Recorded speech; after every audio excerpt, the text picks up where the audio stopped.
It is a silent battle for so many people. For the past 2 years, KARE 11 reporter Lindsey Seavert and photojournalist Rob Collett, along with Chris Hansen from our sister station KUSA, have been quietly following the journey of a Minnesota soldier suffering from PTSD. They said at times it was raw, it was difficult, but they were there as his suffering slowly turned into healing with the help of a project that could end up helping countless others. Oh, yes. It always feels good when I did it right. For her first sculpture, That's good. an artist living in the Colorado mountains set out to find a soldier in a valley. She began by reaching into the shadows. There we go. All the way to Sandstone, Minnesota. Because you can't get away from the pain every day. Brian Zimmerman served as an Army infantryman in the First Gulf War. Gulf War illness. That's all they label it. 25 years later, he can't forget the war waged in his body. His Gulf War syndrome triggers PTSD. Some days it's a struggle to even get out of bed. Their joints swell up and very painful. So the pain leads you to thinking back to then to what happened to me.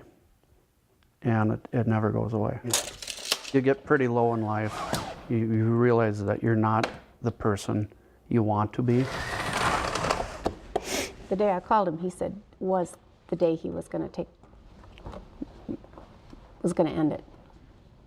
Brian will not dwell on his sorrow that day. No. But in a space where words don't live, Oh, that's better too. an artist's offer coaxed him out. Anita asked me what I would have done to help one of my brothers that I served with. And I said I would have done anything to help him. And then she said, then you have to do this. I think sometimes the pain just renders a person silent. So maybe this will speak.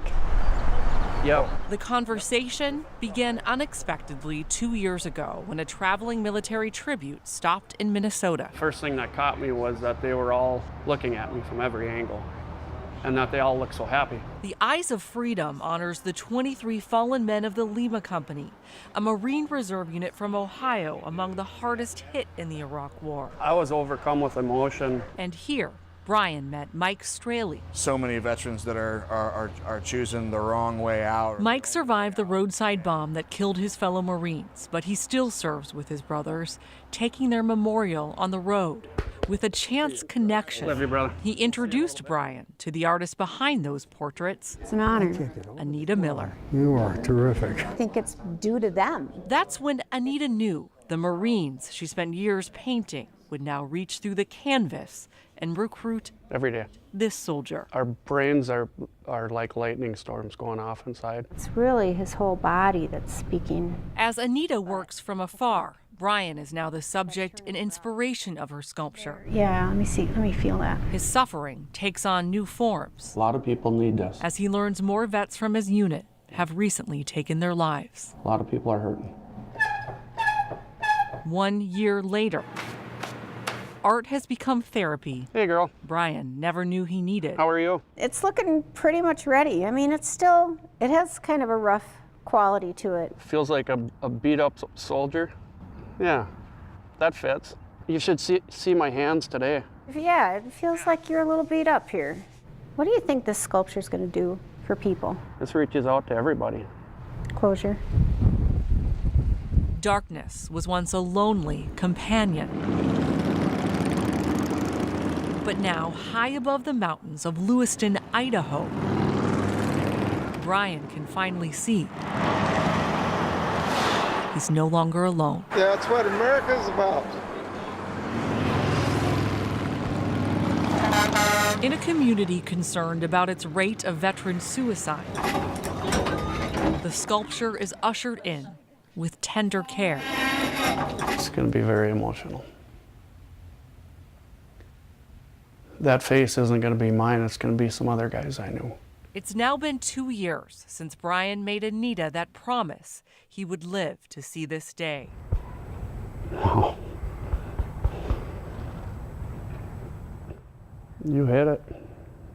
The day the statue, Silent Battle, You nailed it. would set him free. You got him. You got to put your arms around him. You can feel him. Remember that night I had you measure your fingers? Yeah. Those are your fingers. Yeah, you nailed it. And I like how you did the laces. Just perfect. You wore the tread down on the boots too. Uh-huh. It looks awesome. A veteran's vision and an artist's hand. The sculpture will now travel alongside Anita's paintings. The love you show